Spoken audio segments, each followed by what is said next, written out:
In a world where tens of thousands of indie games are released each year, indie devs cry out to be heard, to be seen. And it's up to two brothers to get to know them. Super Interview.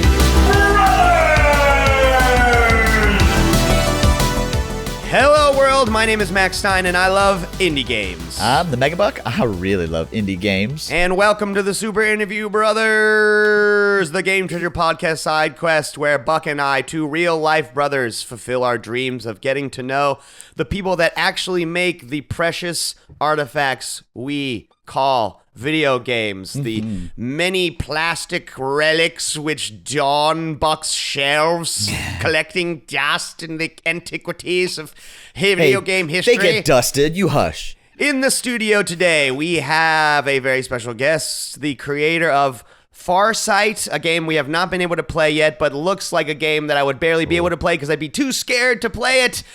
We have in the studio with us Anchit Sharma. Anchit, say hello, sir. Hi, I'm Anchit, and I make games.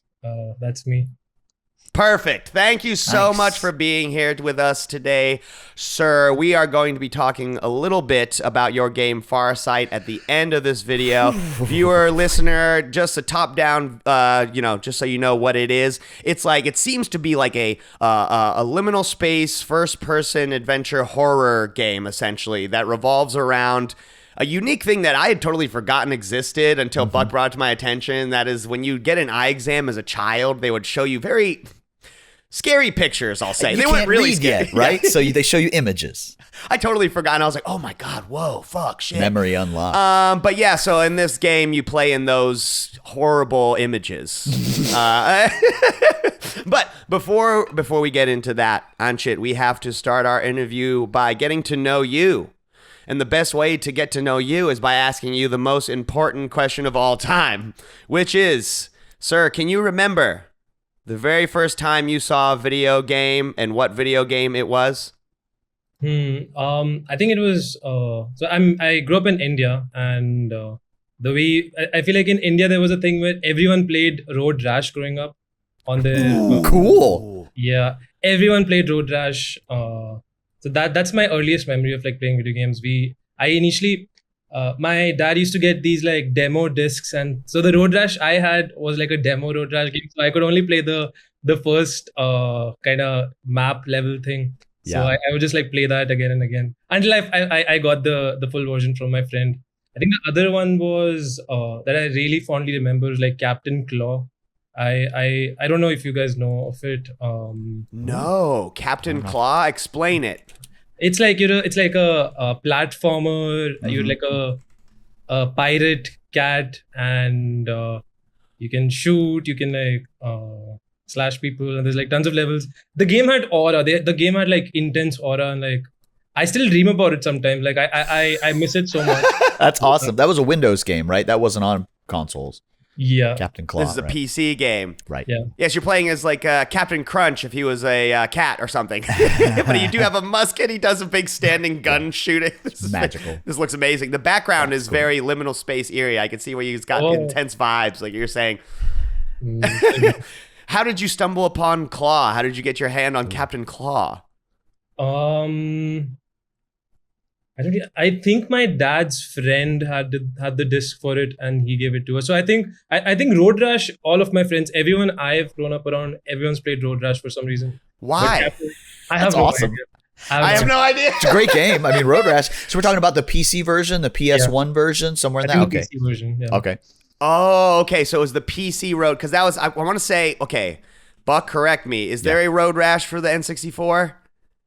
Yes. I believe that's the one I remember think? playing There's the two, most. actually. Jailbreak and 3D, I think. I've never seen this Road Rash PC version before. Is this the one you had, Anchit, the PC? Yeah. Oh, interesting. I wonder why everyone over there gets their hand on Road Rash. There must Really be good music on that one. It is The really PC good version, music on really that good.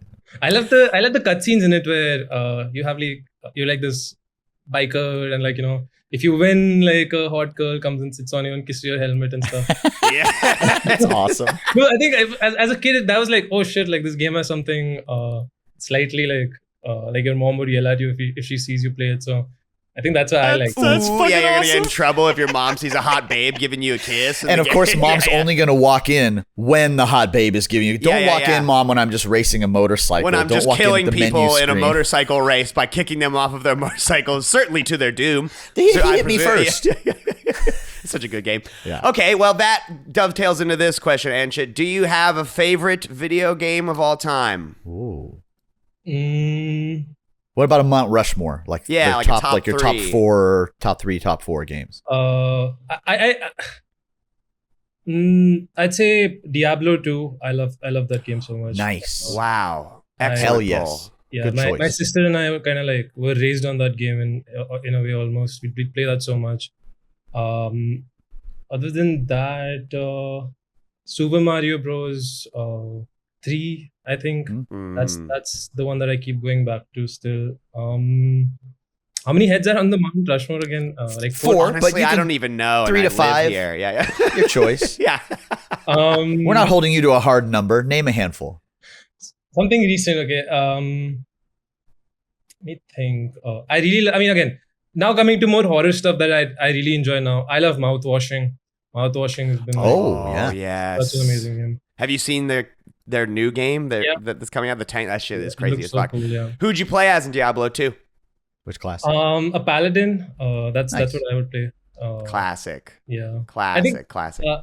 So in India, the culture was like you wouldn't really you would never buy games growing up because like it was always like these pirated copies that you would like get from your friends, and it's like the culture here was so different growing up. Now of course I awesome. I purchase my games, guys. Like I don't pirate. Yeah. The dove has landed. in We college- got him. And in- here comes the SWAT team. No. In college, I definitely never did that, Anchit. I definitely bought all of my games. I was gonna in say, college. Anchit, I don't know if you ever had a Dreamcast when you were growing up, but the biggest problem with Dreamcast is that you could just burn CDs off of the Yeah. internet, and there was no attempt on Sega's behalf to protect it from Well, the said- original version, they updated the hardware, but yeah. And then, so we didn't pay for any fucking Dreamcast games at first. We were playing all the fighting games per the internet's dollar. And that's interesting. Mario 3 versus Super Mario World. Why is it Mario 3? I think for me, the first console I had was like a Game Boy Advance, and Oh, nice. Ooh, good that's the game I would like play all the time on it. I think that I just like it more. Like I retroactively played the other ones when I was a little older, and I just didn't like them as much. Super Mario Bros. 3 was like the one for me. Maybe Interesting. because I kind of grew up on it. So Cool. Game Boy Advance kicks ass, by the way. Yeah. So It is. do you- It's the Super Nintendo 2. Yeah. The portable Super Nintendo. 2.5 even. Right. Do I'm you so have- jealous of you guys though. Like I love retro consoles. I started like collecting them, and it's so hard to get like good ones in India. And I mean, even I was in the US earlier this year. They're pretty expensive in the US too. So Yes, it gets a little pricey. That's where our service comes into. We actually have a lot of customers in Canada also, because if you don't live in like a major metropolitan city, and the same goes with customers here, if you don't live in a big city and you're kind of spread out, you don't have a lot of choices other than the internet. yeah. It's true. The only console that I collect for is the Game Boy and Game Boy Advance because I have an analog pocket. And man, lots of people charging $70, $80 for a Game Boy game. I'm like, holy shit, fuck balls. And I'm going to play this thing for like 10 minutes. Come on now. But I it do sits wanna on your shelf and it looks Yeah. beautiful. Does Exactly. yes. And nothing beats it. Do you have, Anchit, like a prefer, because your Mount Rushmore just there was sort of a lot of different things. But do you have a preferred gaming genre that you associate with yourself? I don't think so. I feel like it really. I don't play a lot of AAA games. Like I was, my parents never got me like a.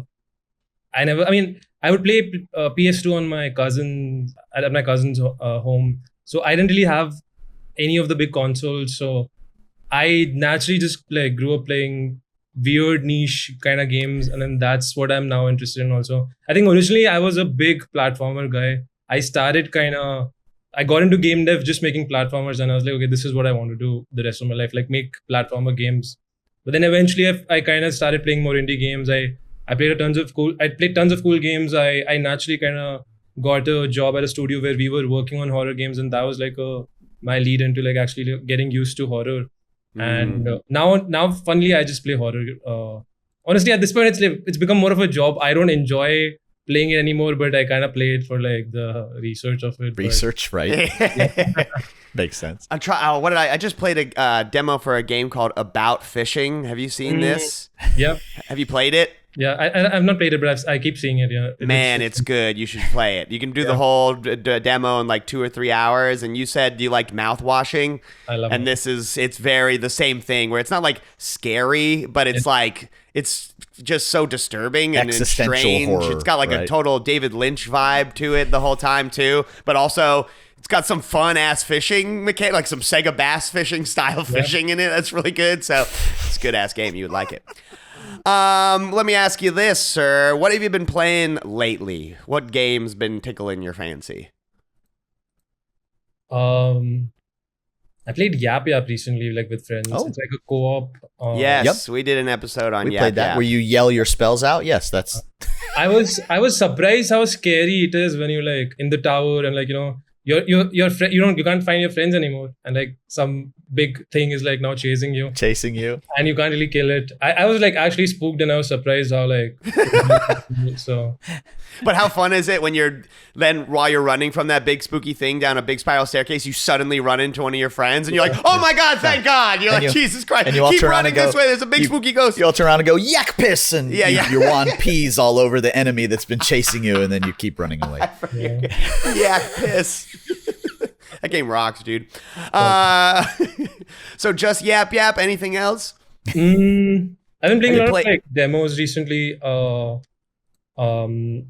One of my friends is working on Lily's XD. That's really cool. Lily's World XD. I just kind of like plugging that. She's really cool, and it's like a game where like the game is about her. Like she's using photos from her childhood and her growing up, and like you kind of play in this operating system where you kind of go through this person's files, and it's the actual devs, like some of it is kind of their actual life and their story. I think it's like super cool. Wow, this looks awesome. That's kind of like kind of reminds me of a simulacra. Gosh, I always have trouble with that word. Yeah. Which was an FMV game. I love this kind of stuff. I love like FMV and like old operating system exploration kind of stuff. This looks really neat. Yeah, this is awesome. What else do I play? Lily's World XD. That's cool. Wish listing this shit instantly. This Yep. looks amazing. There's a demo.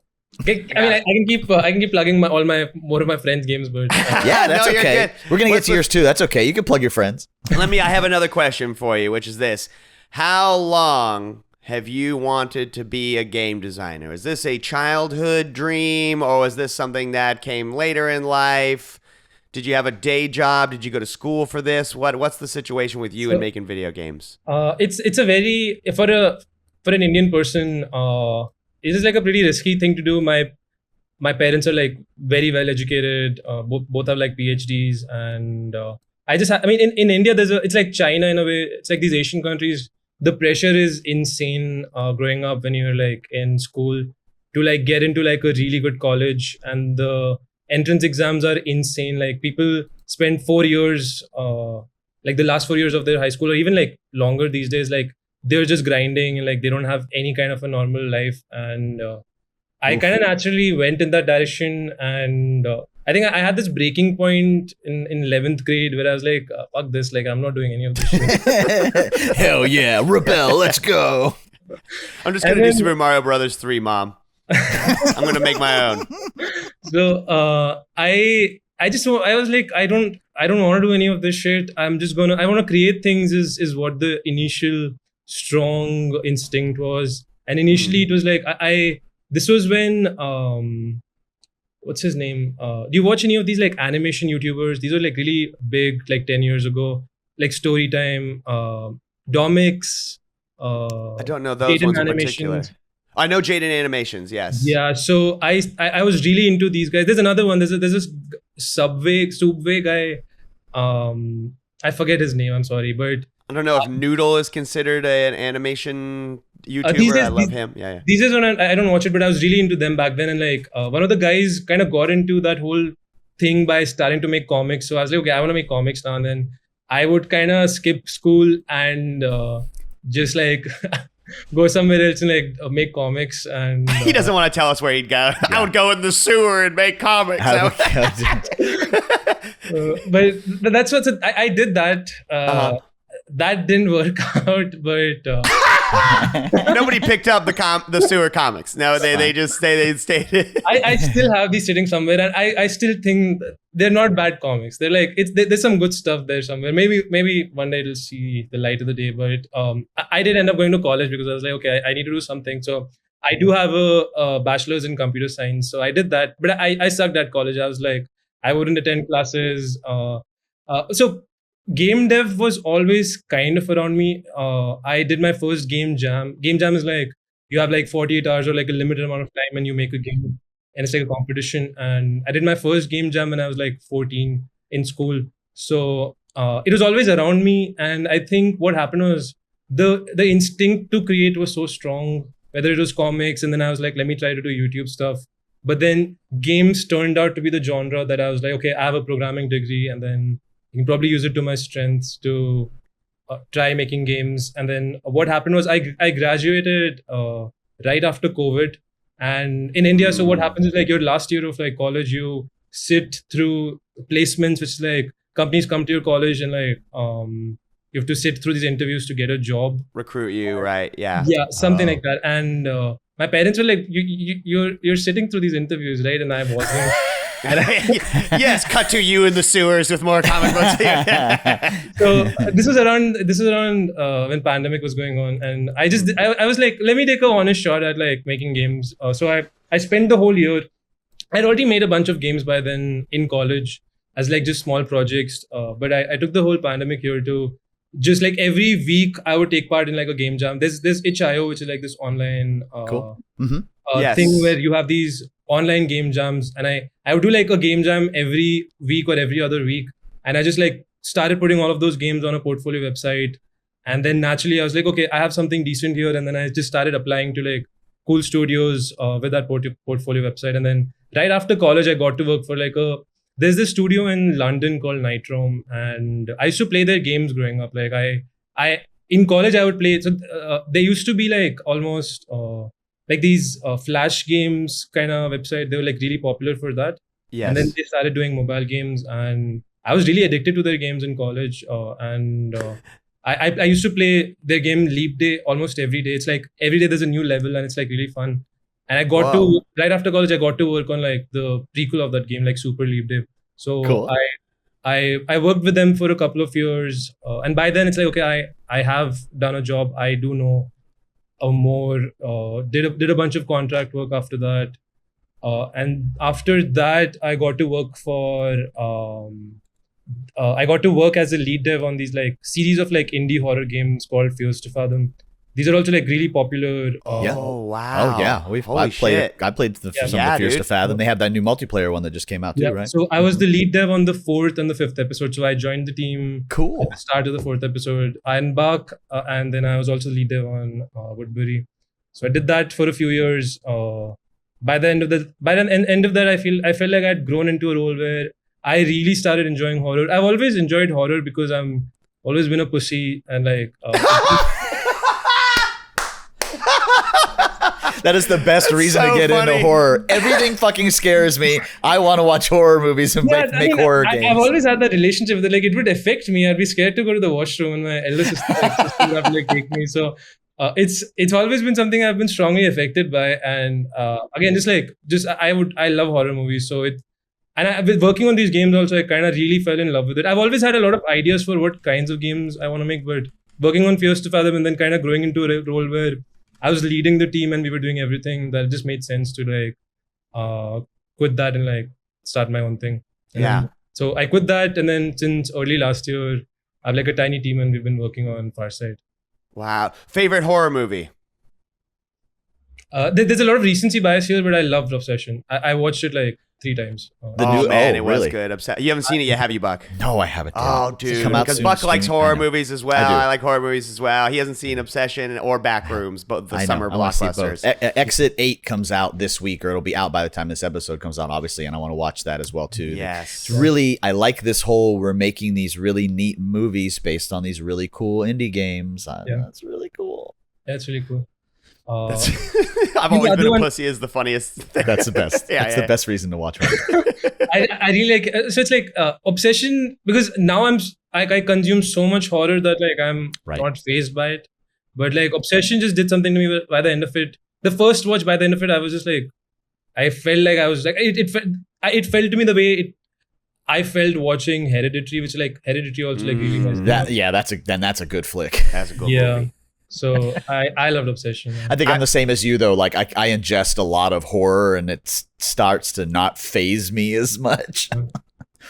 Are you excited for Zach Cregger's Resident Evil at all? Do you ever dip into that series? Yeah, I love Resident Evil. Yeah, I grew up like watching my cousins play it, and like I love Resident Evil. So that'd be awesome. And wait, so cut this out. This is the person who worked on Weapons, right? Yes. And Barbarian before that. Yeah, Mhm. I The love guy Weapons. from Whitest Kids You Know. Whatever. He was on a Canadian comedy skit show back in like the early 2000s. He dresses up as a woman a lot and acts like a total goofball. So it's He's a so genius. funny that Yeah, he yeah, became a horror guy.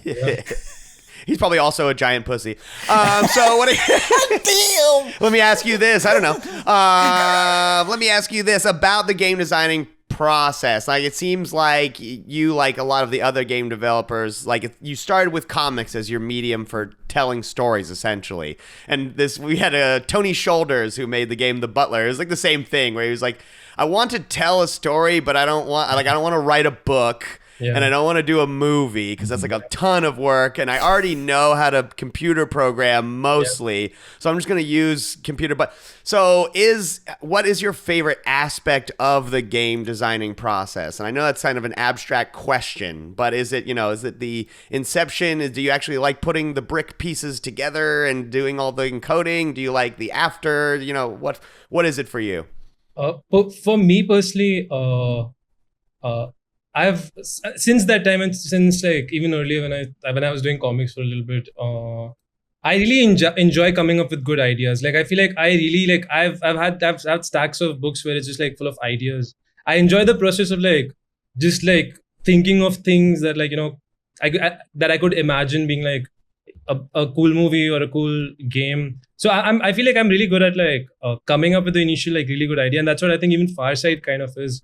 But I think the hard part is like actually like executing on it, like and making it a full thing. I personally enjoy that initial bit of it, and of course like I've fallen in love with like other steps of the process also of creating the game. But I still just love like every other day I have like so many ideas that like I just sit down and I have to like put them somewhere so that I don't lose them. That's the part I enjoy the most. But now these days, of course, like I think I used to do a lot of pixel art, which was fun. It's sad that in my recent game like there's not much opportunity to be doing pixel art, but if it wasn't horror, it would be like a pixel art platformer. You snuck some in with that cool pillow fort, but I'm gonna ask you about that later. We played some good pixel art horror games. What was Go Outside? Have you played Go Outside, Anchit, or seen that? Ooh. Or Look Outside, I mean? Look Outside, yeah. Let me look. Which is It's like a turn-based JRPG pixel horror game where a lot you're a like kid Sweet stuck Home. in an apartment and you have to get a party of people to. It's fucking. It's good as fuck. It's dude. wonderful. Yeah. It's and now is a good time to play it because they spent like 2 years just adding more content, and now it's in its final, like a 2.0 final version now. Yeah. Wonderful game. So I wanted to ask you about the name of your studio. Studio, is it Noori? Yeah, Noori. What does that name mean to you? Why'd you select that name? I really liked my mom's mom, my grandmom. We call this is so in Hindi, in my language, there's a different term for maternal parents, or with all the relations you have, there's different terms for maternal and paternal. So my nani, my grandmom, she unfortunately passed away a few years back, and her nickname was Noori. It's like this Hindi song that's like has that word, and she used to love that song. So this is something I could like used to remember. That's awesome. I think that's the first time that it wasn't just some stupid ass inside joke that they. It's usually Lots of people, even like the guy at Yacht Club Games, he was like, we were all making the jokes like one day we'll all be sitting around on our yachts together, like just being goofy. Is that what it is? That's crazy. That's where it came from. Yeah, he told us that so story. many of them. Was it Tibuwa Games? The guys that made Third Shift. It was just like that was our Gears of War clan name or whatever. They had a friends group, and if they merged all their initials together, or the something, Brothers it of made Awesome is what it was an acronym for. It's so stupid. Yes, I love them. yes. They're amazing.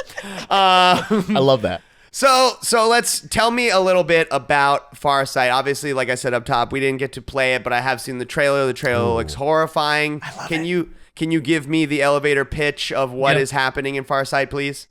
Elevator pitch. Okay. Can it be a little longer? Yes. Yeah. Hey, listen. There's no cops here. Nobody's going to take you to jail if you fuck anything up. There's no rules. You can take as many time or as little time as you want. And he can always edit it later if you don't like it or you think it's too. But no, explain it, please.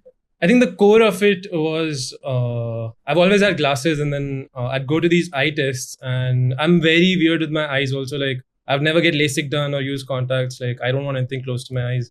And I always found these eye exams like a very weird and interesting thing that everyone has to go through.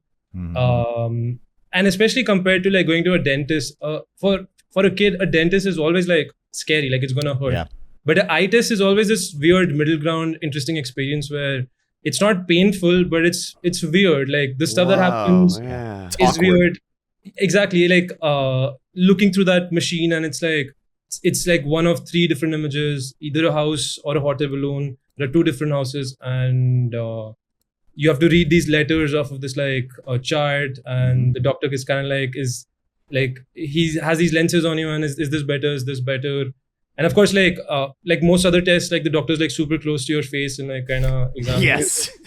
I always found it to be this weird, awkward middle ground experience where you're not completely scared of it, but it's always these peculiar things that always happen.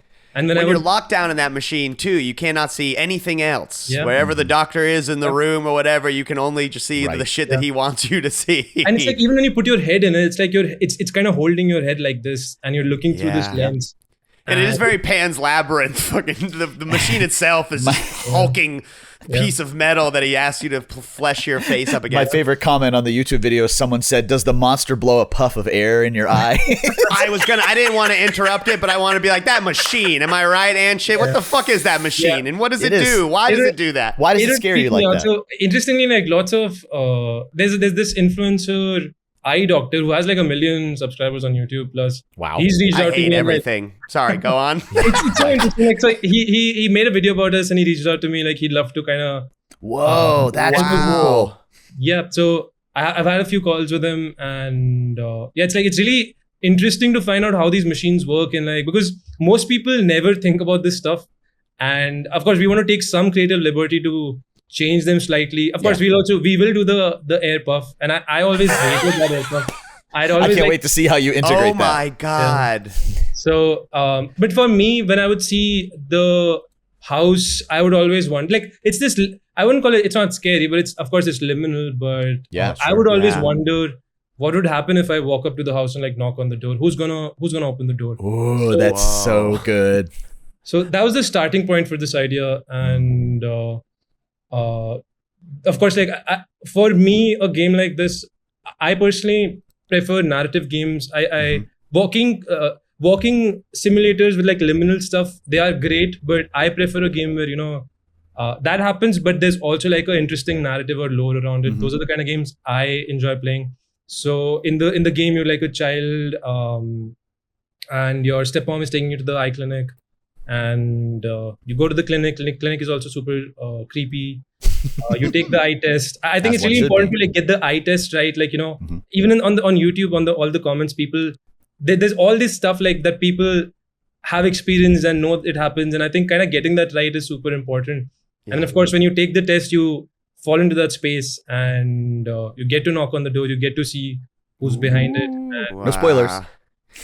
Yeah, Tony Shoulders, that guy that did The Butler. I don't know if you've seen that game. He had the same sort of thing where it is a walking puzzle game, but there's a little story dragging you through the undercurrent. Yeah, but you know what? It would have been, and I appreciate the fact that you've done this with it in kind of an overarching fashion, because it would have been really easy to just make it a liminal space game where you just go visit those spaces, and that would have been fun, but I don't think it would have been as engrossing as the things that you've done with it. Like when I see the screenshots, like I mentioned before, of the kid in his living room with like the pillow fort playing on like his little family clone thing, you know, I mean, that just, it scratches it. One, it pulls you way more into that narrative because now you're doing things that kids did at that age in addition to the eye exam.